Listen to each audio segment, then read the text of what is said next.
Le référendum d'autodétermination du 20 novembre organisé dans la région de Sidama en Éthiopie n'a pas été en faveur de l'État central. 98,52% des électeurs ont voté pour l'autonomisation de Sidama, qui devient donc la 10e région semi-autonome de l'Union éthiopienne. Ce référendum qui ouvre ainsi la voie à d'autres revendications autonomistes dans une Éthiopie tiraillée par des crises intercommunautaires.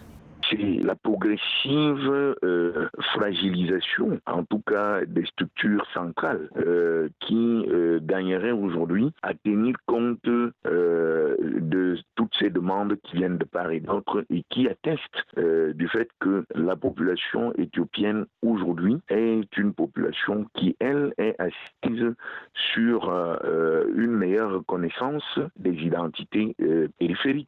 En se séparant de l'actuelle région fédérale des nations, nationalités et peuples du Sud, la région de Sidama, qui compte environ 3 millions d'habitants, soit près de 4% des 105 millions d'habitants de l'Éthiopie, va prendre le contrôle des ressources en terre avec le pouvoir de lever des impôts, contrôler le système éducatif, de la police, de la santé et d'autres services.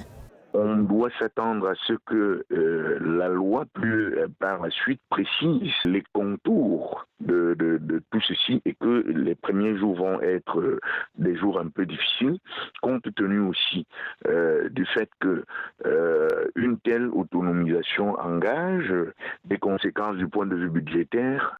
La constitution éthiopienne exige que le gouvernement organise un référendum pour tout groupe ethnique souhaitant former une nouvelle entité dans l'armée qui suit sa demande.